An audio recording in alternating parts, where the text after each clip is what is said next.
Hello friends, आप सभी लोग कैसे हैं। आशा करती हूँ कि आप लोग अच्छे होंगे, स्वस्थ होंगे, मस्त होंगे। तो आज हम आप सभी को परिवर्तनी एकादशी की ढेरों सारी शुभकामनाएं देती हूँ मित्रों।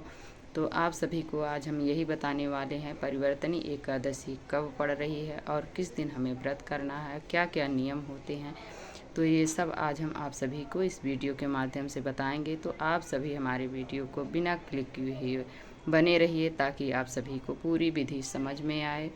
तो अभी तक आप हमारे चैनल को सब्सक्राइब नहीं किए हैं तो जल्द ही सब्सक्राइब कीजिए और लाइक कीजिए ताकि हमारे वीडियो को आने वाले नोटिफिकेशन आप सभी तक सबसे पहले पहुँचे।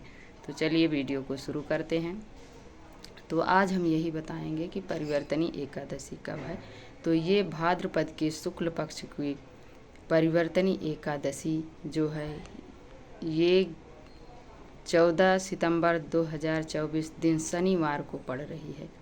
और इस दिन हमें क्या करना है, सबसे पहले हमें जल्दी उठना चाहिए। अपने नित्य कर्मों से निवृत्त होने के उपरांत हमें जल्दी स्नान करना चाहिए। स्नान करने के उपरांत हमें स्वच्छ वस्त्र धारण करें और फिर आइए अपने घर में एक पटा लें और उस पर सुंदर से पीले रंग का वस्त्र बिछाएं। और जहाँ पर आप चौकी लगा रहे हैं भगवान जी का, वहाँ पर गंगा जल छिड़क कर, या गंगा जल ना हो तो शुद्ध जल छिड़क कर आप वहाँ पर अच्छे से क्लीन कर लें। फिर उस पर वहाँ पर आप चौकी लगाएं भगवान जी का। फिर वहाँ पर आप फूल का आसन देते हुए भगवान जी को वहाँ पर विराजमान करें, इसलिए कि इसमें चावल का निषेध है। चावल विशेष मनाही होती है, तो हमें चावल का आसन नहीं देना है और हमें पुष्प का आसन देते हुए भगवान जी को वहाँ पर विराजमान करें।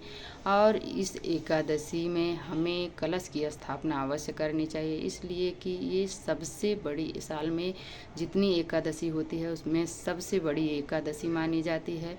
इस एकादशी में भगवान करवट लेते हैं, इसीलिए इसको परिवर्तनी एकादशी भी बोला जाता है। तो इसको जल झूलस एकादशी भी कहते हैं। तो हमें इसमें कलश की स्थापना अवश्य करनी चाहिए। तो कलश की स्थापना करते समय हमें विशेष ध्यान रखना चाहिए कि चावल का हमें नहीं वहाँ पर आसन लगाना है, हमें पुष्प का आसन लगाते हुए कलश की स्थापना करें। और कलश में लोटा लें, लोटे में आप लाल कलर की स्वास्तिक बना लें और कंठ में मौली बांध लें। बांधने के बाद आप लोटे के अंदर सिक्का, सुपारी, अक्षत, दूर्वा, फूल और हल्दी की गांठ 5 या 7 चीज़ें लोटे के अंदर डालकर हमें गंगा जल डालना है। और गंगा जल के बाद हमें उसे शुद्ध जल से भर देना है। भरने के बाद हमें पंच पल्लव लगाना है। लगाने के बाद आप एक नारियल हो तो आपके पास नारियल बहुत शुभ माना जाता है। और पूजा पाठ में नारियल को कहते हैं एक पुत्र के रूप में माना जाता है, तो हमें नारियल ज़रूर उसमें चढ़ाना चाहिए। यदि नहीं है तो आप दीपक भी प्रज्वलित कर सकते हैं। तो देख सकते हैं हमने यहाँ पर नारियल लिया। नारियल को अच्छे से चुनरी में लपेट लें और कलावे से बांध दें। फिर उसके उपरांत हमें पंच पल्लव लगाकर, आपके पास आम का पल्लव मिल जाए तो उसको लगा दीजिए, नहीं है तो अशोका का पत्ता लगाकर उसमें अच्छे से हल्दी से, चंदन से, कुमकुम रोली से टीक दें, लोटे को भी और पल्लव को भी, और अपने नारियल में भी अच्छे से टीका कर दें। और भगवान जी को हमें इसमें, श्री हरि विष्णु भगवान को हमें पीले चंदन से तिलक करना है, हल्दी से, पीले चंदन से। और फिर उसके बाद हमें सबसे पहले पूरे चौकी पर हमें जल से छींटा लगाना है, मानसिक रूप से कि हम भगवान जी को स्नान कर रहे हैं और शुद्धिकरण कर रहे हैं। तो हमें छींटा लगाने के बाद हाथ में पुष्प लेकर हमें अपने व्रत का संकल्प लेना है। और व्रत का संकल्प लेते समय हमें अपने नाम गोत्र को बोलते हुए अपने व्रत को बोलें, और जो भी आप जिस मनोकामना से कर रहे हैं वो भी बोलना है। और बोलकर आप जो हाथ में पुष्प लिए हैं वो भगवान जी के चरणों में छोड़ दें। और इसके बाद आप भगवान जी को पुष्प समर्पित करें। और इस दिन हमें भगवान को तुलसी अनिवार्य होती है, और इस दिन हमें तुलसी भी नहीं तोड़ना है। एक दिन पहले हम तोड़कर तुलसी को रख लें। एकादशी के दिन हमें तुलसी नहीं तोड़नी चाहिए, इसका विशेष ध्यान रखना चाहिए। और उस दिन हमें भगवान जी को ज़रूर तुलसी समर्पित करें। और जो भी आप भगवान जी को भोग लगाएं उसमें तुलसी अवश्य डालें, जल रखें और जल में भी आप तुलसी डालें। जो भी आप भोग प्रसाद भगवान जी को अर्पण अर्पण कर रहे हैं उसमें ज़रूर तुलसी दल डालें, इसलिए कि बिना तुलसी के भगवान आपका भोग प्रसाद स्वीकार नहीं करते हैं। तो हमें ज़रूर रखना चाहिए। और इस दिन हमें कहते हैं कि भगवान जी को गैया मैया बहुत प्रिय हैं, तो हमें गैया मैया भगवान जी के समक्ष ज़रूर रखना चाहिए। यदि हैं तो ठीक है, नहीं है तो आपको उस दिन ले आना चाहिए और भगवान जी के समक्ष रखना चाहिए। हमारी गैया मैया को दूर्वा उन्हें प्रिय होती है, उनका भोग होता है, तो हमें ज़रूर उन्हें लगाना चाहिए। तो देख सकते हैं हमने यहाँ पर गैया मैया के पास दूर्वा भी रखी है। और इसमें उसके बाद हमें धूप दीप प्रज्वलित कर लेना चाहिए। इसके बाद धूप दीप जला लेना चाहिए। फिर इसके बाद हमें पूजा में दक्षिणा ज़रूर रखनी चाहिए, इसलिए कि बिना दक्षिणा के हमारी पूजा संपन्न नहीं मानी जाती है। तो हमें दक्षिणा ज़रूर रखना चाहिए। जो भी आपके पास ऋतु फल अवेलेबल हो वो ज़रूर हमें भगवान जी को समर्पित करना चाहिए। तो देख सकते हैं हमने यहाँ पर चढ़ाया है। और जो भी आप भोग प्रसाद भगवान जी को अर्पण करें वहाँ पर आप जल ज़रूर रखें, इसलिए कि जब भगवान भोग लगाएंगे तो जल तो ज़रूरी है। इसलिए क्या भगवान मुख जूठा रखेंगे, तो हमें ज़रूर रखना चाहिए। और इस दिन हमें जितना से जितना हो सके उतना नाम जप करना चाहिए, भगवान का चिंतन करना चाहिए और माला जप करना चाहिए, भजन कीर्तन करें। और उस दिन जितना से जितना हो सके आप दान पुण्य करें। और निंदा चुगली ये सब हमें उस दिन नहीं करना चाहिए। जितना से जितना हो सके उस दिन हमें मोबाइल नहीं चलाना चाहिए।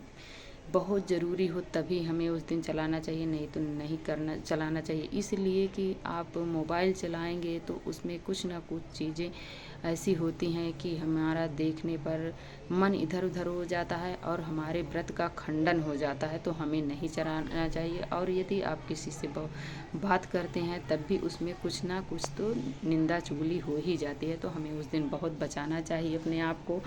और आपको उस दिन फल से ही व्रत अपना करना चाहिए, इसलिए कि इस एकादशी का विशेष महत्व है। तो हमें फल ही खाना चाहिए। उस दिन हमें चावल बिल्कुल नहीं खाना चाहिए, ना बनाना चाहिए, ना तो किसी को खिलाना चाहिए। यदि आपके द्वार पर भिखारी या ज़रूरतमंद लोग आए हैं, नात रिश्तेदार आए हैं, तो आप उस दिन फलाहार ही करवाएं, इसलिए कि उस दिन हमें चावल नहीं खाना चाहिए, नहीं खिलाना चाहिए। तो हमें फल खाएं और फल ही खिलाएं और फल ही दान में दें। और उस दिन हमें दान पुण्य जितना से जितना हो सके उतना करना चाहिए, इसलिए कि दान का महत्व बहुत बड़ा है।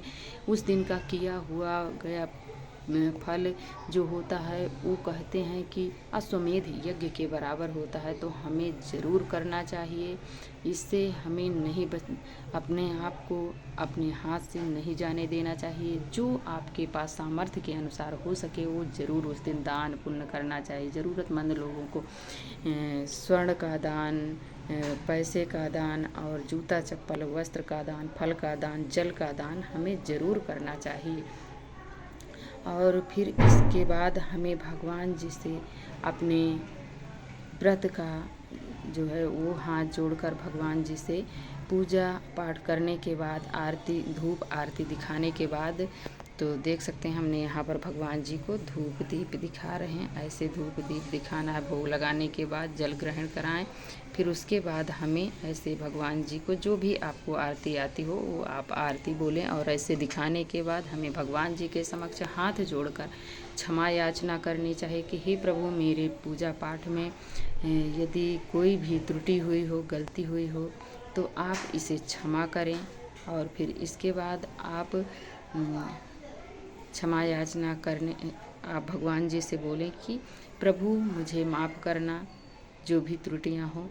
फिर इसके बाद आप जो लोटे में जल लिए हैं उसको आप सूर्य भगवान को अर्घ दें। और